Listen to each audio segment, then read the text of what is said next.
Hello everyone, I'm DonTheCrown, and we just finished up watching the Diablo 4 dev live stream. It had a lot of really great information. It ran about 90 minutes long. And so the reason why you should watch this video is we went and we got a whole bunch of the important things that happened. We have timestamps for all of them, so you can go right to the timestamp of the thing that you care about. And yeah, we're just going to go through this list and talk about it real quick. I'm going to put this probably in the comments below. I don't know if it will link correctly to the right video, but we'll have to see what happens. I might just like put this also in the description as like a text thing you can download or something. But first and most important thing of all, there is going to be another beta called the Server Slam, and it's going to be starting on May 12th through the 14th. It is basically for 48 hours. It's going to start at noon Pacific, so that's like 3 o'clock Eastern and whatever it is other places in the world. And this is going to be a little bit different than the last one. Basically, you're going to be able to play only up to level 20. You'll be able to explore the prologue and Act 1, just like we were in the last beta. You can still earn the beta wolf pack. You can also go and defeat the Ashava world boss at level 20. It's going to spawn more frequently, and you can earn yourself this really cool but questionably looking mount trophy just to unlock permanently in the game, which I think will be pretty cool. You do need to defeat the world boss with a level 20 character though, so you can't just like show up with a non-level 20 character. So yeah, there is that. Now, they also did go through and they discussed a whole bunch of stuff like dungeon layout changes. Like a lot of people were complaining about dungeon layouts, and they used this example here of Hoarfrost's Demise, where basically you had to go and do all these objectives off to the side, and you would like never just naturally encounter them. They would be off to the side that you want to do. So they went and they changed them to be more on the path. And so you're naturally going to go through and find these particular things. And I think this is the boss up here. Now, I don't necessarily know if this layout is actually better than what they had before, because I'm pretty sure you're going to have to backtrack up here maybe.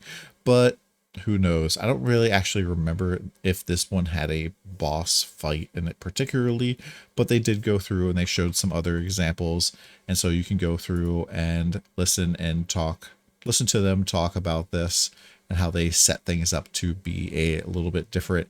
So for the most part, they just want dungeons to feel more like there are a little bit of side areas, but they're not necessarily going to be like you cleared over here, you ran this way, and then you run back through the area where you had already cleared monsters. They kind of wanted to avoid that. Next up, Joe Pipiora talked about how there are going to be item tiering in the game. And so he talked about sacred items and he talked about ancestral items. Now, he did not actually show any of these stats, which I was a little bit disappointed about. I want to see some ancestral and sacred mods, but you know, have to hold out for that. But basically at the start of World Tier 3 at level 50, you'll be able to start dropping these sacred items, and they go all the way up to level 70. And the cool thing about that is if at level 50 you kill a rare pack in World Tier 3, you can drop a item that is rolled all the way to the max of sacred at like level 70 power. So you don't have to wait until you're like absolutely tiered out in the sacred tier to get really good gear. And so you can drop like your best in slot for the sacred tier item as your very first drop. And I think that that is really, really neat and really cool. And I'm pretty sure that that goes into the ancestral tier as well. So as soon as you get into World Tier 4, which is about recommended level 70, you'll probably be able to pop right into the ancestral level gear, which is, I think, a pretty good change. Next up, they showed some of the Nightmare Dungeon sigils here. We can see 2 sacred ones and 1 ancestral one, which is World Tier 4. They talked a little bit about the different modifiers and kind of what these look like. And as we can see, the different revives that are allowed and the different like difficulty level for those. And I think the system overall looks pretty interesting. Now, they did talk about the fact that not all 100 plus dungeons are going to be available to be nightmare dungeons right away. Instead, it's going to be a small subset, and they actually mentioned it, and then Riker went and asked a really good question to follow up about this, and they confirmed that only a certain amount of dungeons are going to be nightmare dungeons. And I actually really like this change. At first, I thought this was kind of a bad thing, but I think that it's actually good because this means that they're going to be selecting and picking dungeons for us to be going through over and over again. And if there's like 30 different ones, that's not really all that bad. But that means that probably if there's one that the community really hates or doesn't like, it will probably be off of the Nightmare Dungeon rotation until they fix it or patch it up or something. And so hopefully this means that the overall Nightmare Dungeon experience will be better.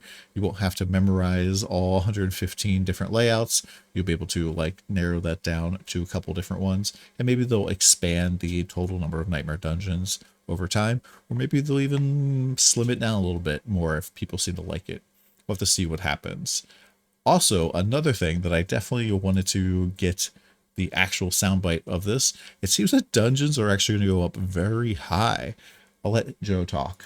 So yeah, Nightmare Dungeon is very exciting, and they'll go up beyond level 100 as well. Actually, this is a content type that you can actually fight up to creatures up to level 150. Actually, as part of the experience, based on how far you're able to push yourself as time goes on. So level 150, this kind of mirrors Diablo 3 Greater Rifts going all the way up to 150. I don't know if I necessarily like that per se, because probably going to see the emergence of some sort of 4-player meta or certain builds that are going to be extremely strong at doing the Nightmare Dungeons at super high level and getting probably better gear. And it is important to note that I believe they talked about how you will be able to level up your glyphs. And so glyphs, they talked about quite a bit in the Paragon board. And there's just a lot of Paragon information as well. But glyphs are something that basically are a socketable, like basically legendary gem from Diablo 3, but you can level it up. And so this will be very similar to the legendary gem system in Diablo 3, and these will just get more and more and more powerful. So as you can see here, for every 5 intelligence purchased within range, you deal 3% increased poison damage, and then poison damage effects have a 10% chance to deal double the amount of damage over their duration.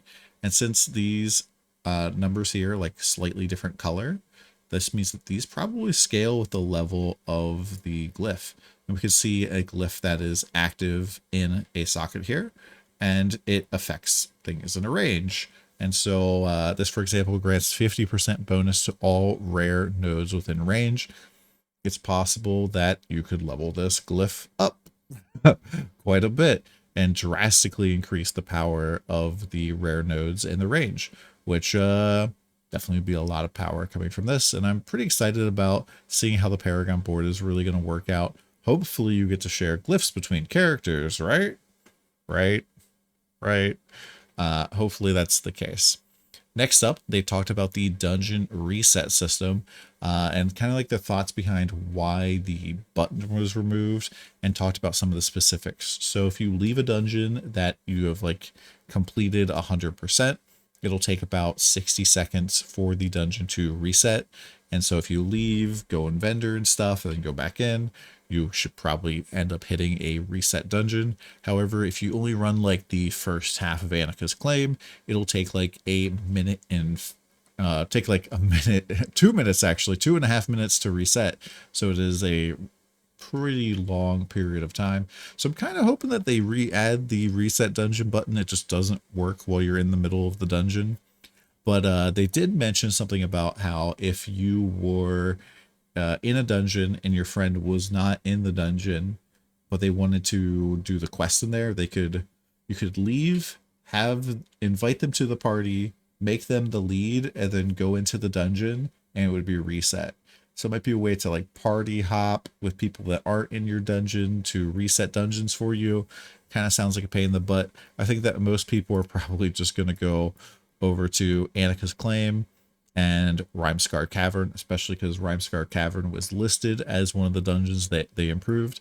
These are the 2 dungeons that unlock once you complete the Malnock Stronghold. And so basically just run half of Annika's vendor, run up to Rhymescar, run that probably in completion, and then run back in. If Rhymescar actually turns out to be pretty good, people might just run Rhymescar over Annika's in this, upcoming launch.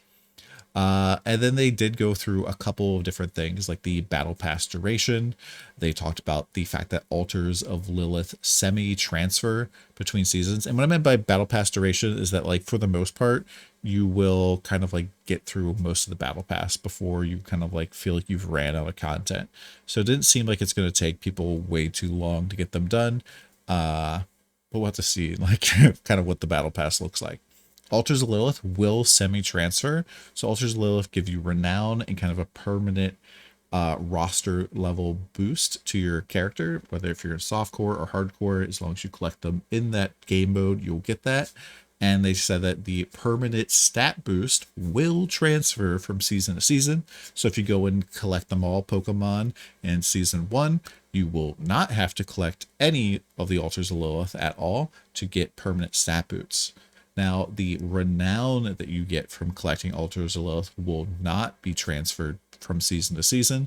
So if you want to earn all of those renown rewards, you'll probably have to collect some of them. However, they said that there was more sources of renown and more total renown that you can earn for an area than the requirements for the top most reward. And so you don't necessarily have to go and do all of the Altars of Lilith. You don't have to go do all the dungeons. You don't have to discover every single zone, but you probably want to go and do most of the stuff. They also confirmed that they are not going to be doing an overlay map like at all, which I think is kind of a good thing. I know a lot of people are going to hate this, but personally, in games that have an overlay map, I end up playing that overlay map more than I end up playing the game. And I don't really like that. And they talked about how they're adding features to try to make it so that the gameplay space and the navigation space are kind of separated, like things like being able to pin a place on your map. And so it'll kind of show you the best path to that spot if you're traveling a long distance. And I definitely use that while moving around the open world. And I think that it is really good. And I overall like the fact that no overlay map. Next up, they talked about monster AI in World Tier 3 and 4 and how it's not just like more damage, more difficulty with these. They actually like use different types of attacks, maybe use attacks faster, maybe some of their like ranged projectiles home in a little bit on players. And so I think that this is really, really cool. I definitely like the idea that World Tier 1 and World Tier 2 are there to kind of teach you the game, whereas World Tier 3 and World Tier 4, not only you're going to feel like everything hits harder, but things are actually hitting smarter, which I like. I like that in the game. They also went and they showed off some new to us, I guess, uniques, along with the new font system for the different, the game in general. And I think the font looks a little bit better than it did before. It's definitely not perfect. Definitely some things that are like running over the line, but that's going to be that way forever, I think, just because it's pretty much impossible with localization to have things look super crisp. Yeah, some cool things like Harlequin Crest here is +4 ranks to all skills. So I think this will be an extremely popular unique. But yeah, that's the general breakdown of the dev chat. Let me know if you guys had any major thoughts in the comments below. I'm looking forward to seeing you guys in Server Slam. I've been working on the Diablo University series, and I'll be putting together one for Paragon here very, very shortly, and very excited about that. Let me know if you guys have any comments in the thoughts in the comments below, and we'll see you guys soon. Come by the stream.